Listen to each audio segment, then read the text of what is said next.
नमस्कार, मैं अखिलेश स्वागत करता हूं आपका गोल विद के सर यूट्यूब चैनल पे। आज है 28 अगस्त और 28 अगस्त को जितने भी महत्वपूर्ण करंट अफेयर के क्वेश्चन बनने वाले हैं उन पर हम डिस्कस करने वाले हैं। तो आ जाइए साथ में मिलकर डिस्कस करते हैं और जो भी इनके बारे में फैक्ट होंगे वो आप नोट करते रहिएगा, क्योंकि आने वाले एग्ज़ाम में आप सबको पता है करंट अफेयर बहुत ही डीप पूछा जा रहा है। तो चलिए वीडियो को स्टार्ट करते हैं। सबसे पहले बात करते हैं कल के क्वेश्चन ऑफ द डे के बारे में। कल आपसे पूछा गया था कि एंडीज़ पर्वतमाला के बारे में आपको थोड़ी सी डिटेल देनी है। तो एंडीज़ पर्वतमाला की अगर बात करें तो याद रखिएगा दुनिया की सबसे लंबी पर्वतमाला है जो 7000 प्लस किलोमीटर में फैली हुई है।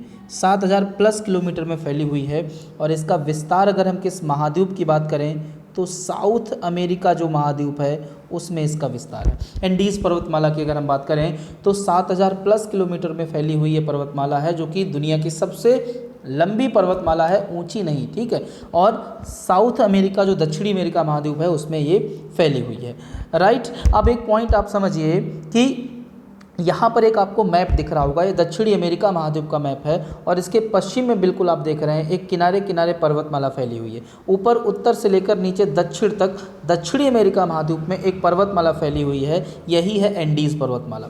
अब एंडीज़ पर्वतमाला की अगर बात करें इसका विस्तार कितने देशों में है तो इसका विस्तार 7 देशों में है। ऊपर अगर उत्तर से स्टार्ट करें तो ये वेनेजुएला सबसे पहले आएगा, फिर उसके बाद कोलंबिया आ जाएगा, कोलंबिया के बाद आएंगे तो आपको इक्वेडोर मिलेगा, इक्वेडोर के नीचे आप आएंगे तो आपको पेरू मिलेगा, पेरू के आप और देखेंगे उसके बाद तो आपको बोलिविया मिलेगा, बोलिविया के बाद चिली और चिली के बाद आपका अर्जेंटीना। इन 7 देशों में ये पर्वतमाला आपकी फैली हुई है।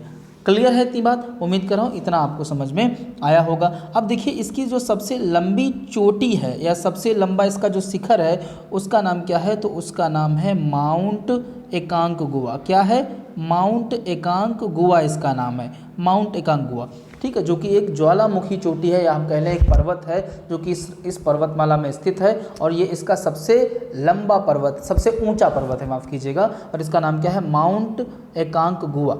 और ये मुख्य रूप से अगर हम देखें तो चिली और अर्जेंटीना के बॉर्डर पर है, लेकिन इसका ज़्यादा विस्तार कहाँ पर है? अर्जेंटीना में है, तो इसको अर्जेंटीना में ही स्थित माना जाता है। उम्मीद कर रहा हूँ जो प्रश्न आपसे पूछा गया था उसके उत्तर से आप सेटिस्फाइड होंगे। अब आज के प्रश्नों को हम लोग शुरू करते हैं। आज के प्रश्न बहुत ही इंपॉर्टेंट होने वाले हैं, तो आप प्रॉपर तरीके से नोट करते हुए आप जो है समझते रहिएगा। तो पहला प्रश्न देखिए दिया हुआ है, नीति आयोग द्वारा जारी निर्यात तत्परता सूचकांक, याद रखिए निर्यात तत्परता सूचकांक के अनुसार हिमालयी राज्यों में किस राज्य का सर्वश्रेष्ठ प्रदर्शन है।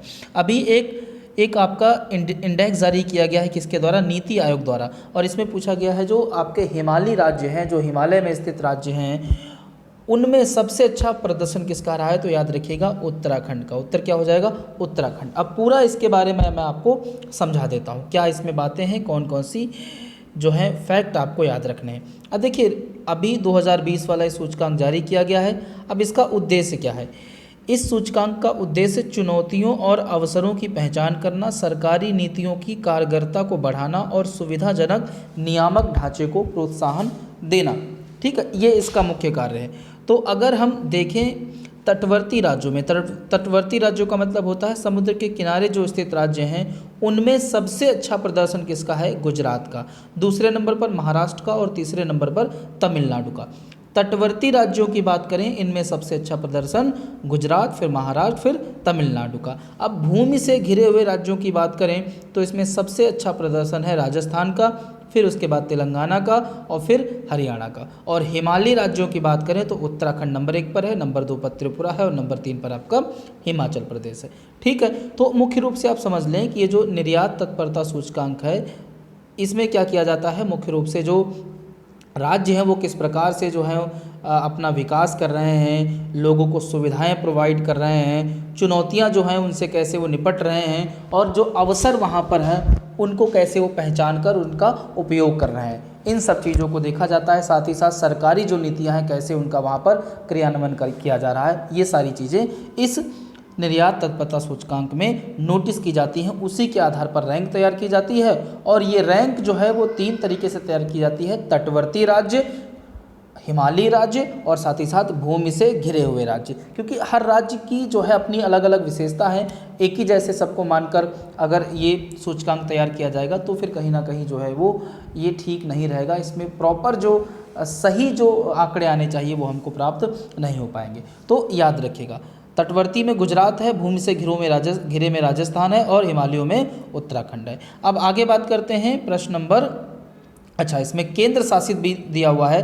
केंद्र शासित की बात करें तो केंद्र शासित प्रदेशों में दिल्ली नंबर 1 पर है, गोवा नंबर 2 पर है और नंबर 3 पर आपका चंडीगढ़ है। अब आ जाते हैं प्रश्न नंबर 2 पर। प्रश्न नंबर 2 दिया हुआ है, हाल में ही टेस्ट क्रिकेट में 600 विकेट लेने वाले पहले तेज गेंदबाज कौन बन गए हैं? तो इमेज आप देख रहे हैं, ये किसकी है? जेम्स एंडरसन की। जेम्स एंडरसन इंग्लैंड के हैं और अभी रिसेंटली पाकिस्तान के साथ टेस्ट सीरीज चल रही थी जिसको इंग्लैंड ने 1-0 से जीत लिया है, क्योंकि इसका दूसरा मैच ड्रॉ रहा है और इसी दूसरे मैच में एंडरसन ने अपने 600 टेस्ट विकेट पूरे किए हैं। 38 साल के एंडरसन हैं और 600 विकेट लेने वाले पहले तेज टेस्ट गेंदबाज बन गए हैं।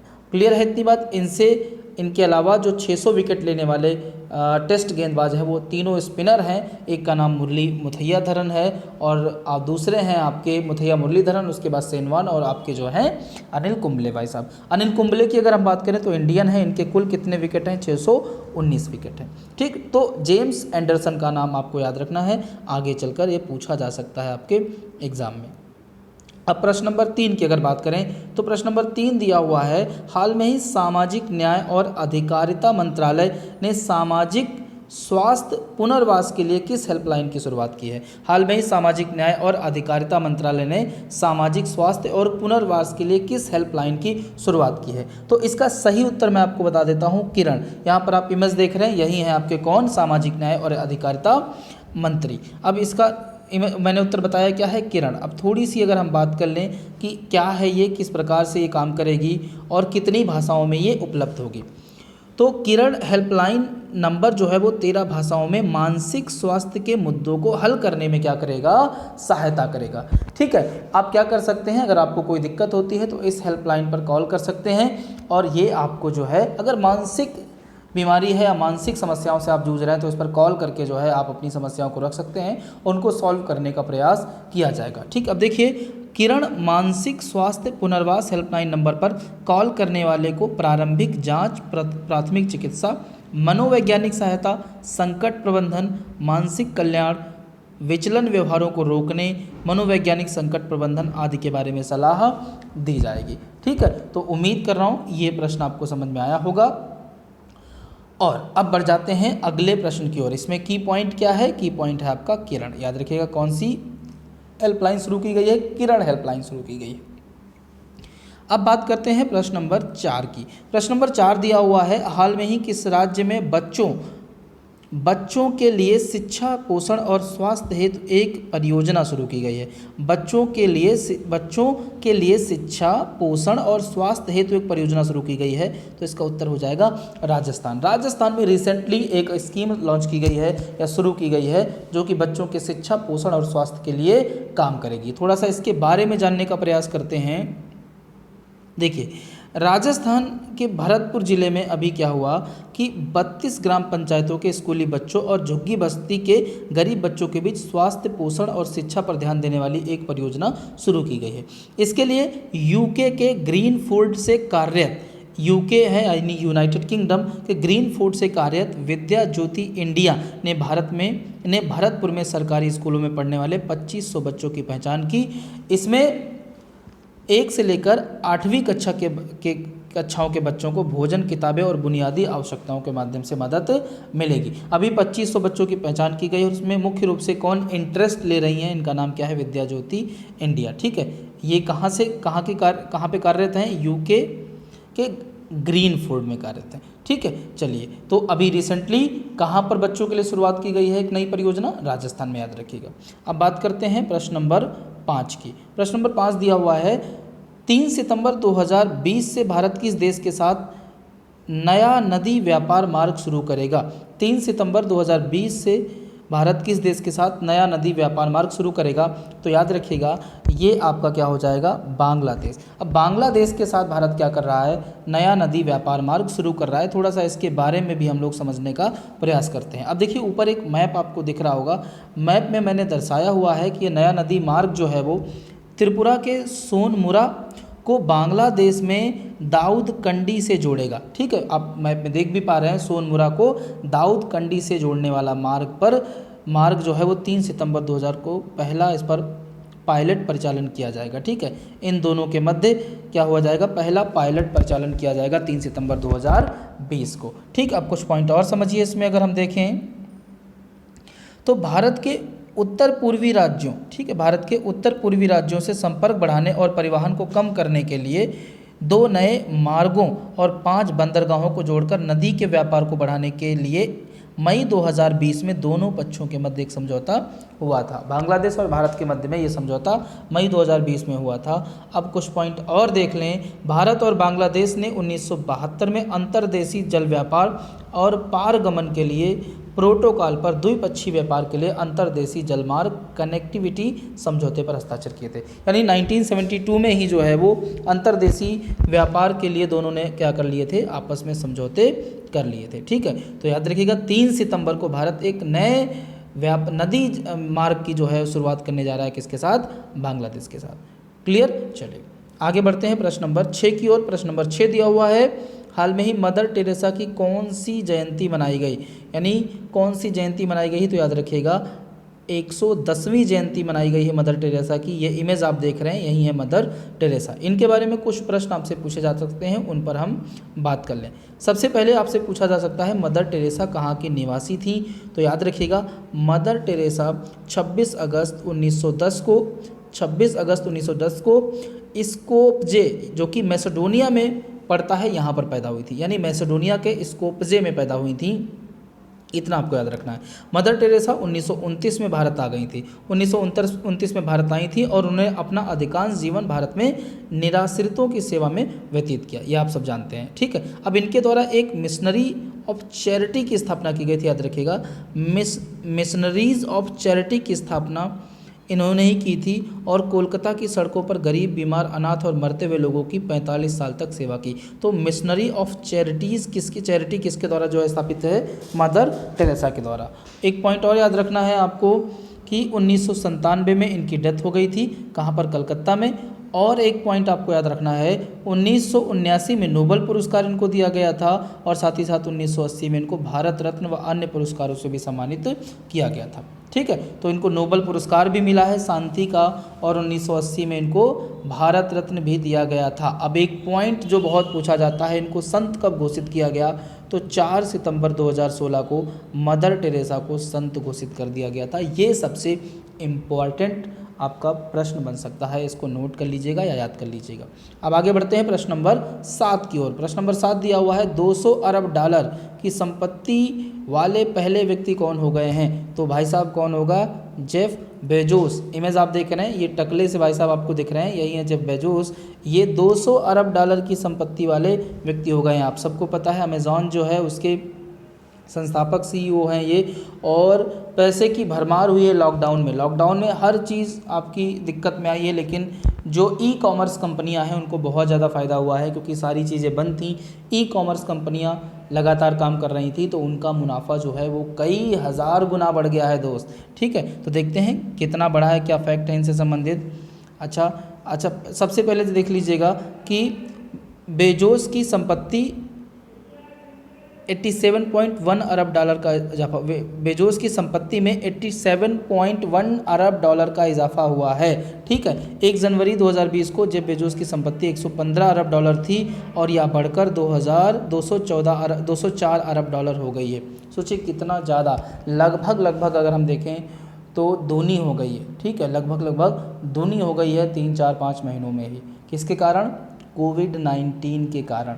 क्लियर इतनी बात। चलिए, सबसे अमीर यानी 200 अरब डॉलर छूने वाले पहले व्यक्ति हो गए हैं।